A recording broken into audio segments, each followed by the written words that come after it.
Praise the lord. ఎలా ఉన్నారు? మీరంతా బాగున్నారా? మీకోసం ఎల్లప్పుడూ ప్రార్థన చేస్తున్నాను. ఈరోజు దేవుని వాగ్దానం ధ్యానం చేద్దాం. దావీదుకు చూపిన శాశ్వతమైన కృపను నీకును చూపుదును. హల్లెలూయా.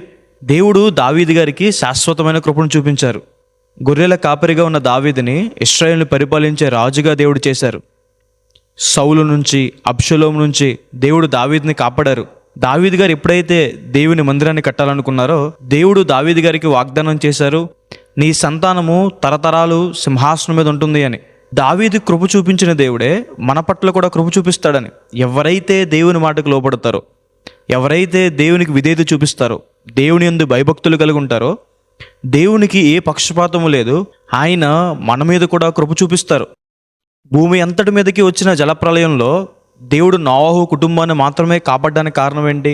నోవాహు దేవుని దృష్టిలో కృప పొందాడు. ఆయన దేవుని యందు భయభక్తులు కలిగి బ్రతికాడు.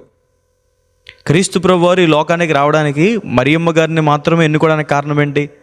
ఆమె దేవుని దృష్టిలో కృప పొందింది. దేవుడు శాశ్వతమైన వాడు, ఆది అంతము లేనివాడు, ఆల్ఫా ఒమేగా అయినవాడు. దేవుడు శాశ్వతుడు కాబట్టి ఆయన నుంచి వచ్చే ప్రతిదీ శాశ్వతంగానే ఉంటాయి. దేవుడు మనల్ని శాశ్వతమైన ప్రేమతో ప్రేమిస్తున్నాడని. దేవుడు మనల్ని ప్రేమించారు కాబట్టే మన కోసం ఈ లోకంలో ప్రాణం పెట్టారు. మనల్ని ప్రేమించిన దేవుడు మనల్ని సమకూరుస్తారని రాయబడింది. ఈరోజు ఏం కోల్పోయి బాధపడుతున్నారు?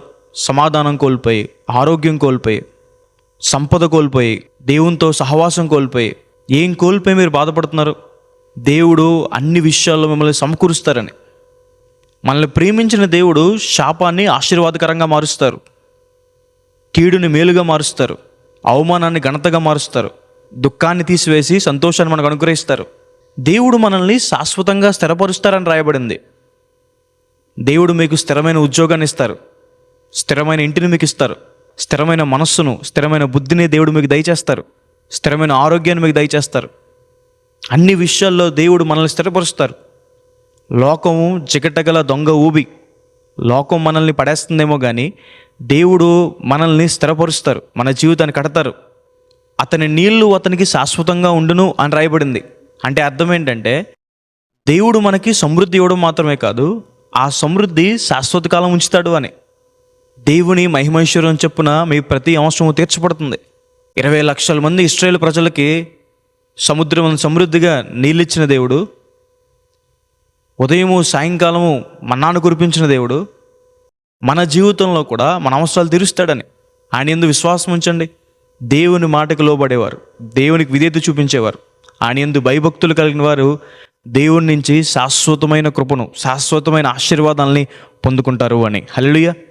ఎక్కడ దేవుని మాటకు అవిధేయత చూపిస్తున్నారు, అక్కడే మీరు దేవుని మాటకు లోబడగలిగితే దేవుని నుంచి శాశ్వతమైన దీవెనలు పొందుకుంటారు. ప్రార్థన చేసుకుందాం. సర్వశక్తిమంతుడా, జీవంగల దేవేశ ప్రభువా, మీకు వేలాతి వందనాలేసా. ఈరోజు ఈ వాగ్దానం ద్వారా మాతో మాట్లాడినందుకు దేవా ప్రభువా మీకు వందనాలు. ప్రియులు ఎంతమంది అయితే ఈ వాగ్దానం వీక్షించారో వారి జీవితంలో మేలు చేయండి, మీ సహాయాన్ని దయచేయండి, మీ కృపను వారి మీద చూపించండి, మీ ప్రేమ వారు అనుభవించలేదేవా సహాయం చేయండి, వారిని స్థిరపరచండి ప్రభా. స్థిరమైన నివాసం లేని వారికి స్థిరమైన నివాసం దయచేయండి, స్థిరమైన ఆరోగ్యం దయచేయండి, స్థిరమైన ఉద్యోగం దయచేయండి, స్థిరమైన మనస్సాక్షి, స్థిరమైన బుద్ధిని దయచేయండి. అన్ని విషయాల్లో స్థిరపరచండి, కీడును మేలుగా మార్చండి, అవమానాలను ఘనతగా మార్చండి. మీ కృపతో వారిని తృప్తిపరచండి ప్రభు. అన్ని విషయాల్లో వారి ప్రతి అవసరం మీరు తీర్చండి, కృప చూపించమని, మీ తోడు వారికి అనుగ్రహించమని యేసు నామమున అడిగి వేడుకుంటున్నాను తండ్రి. Amen. God bless you. God bless India.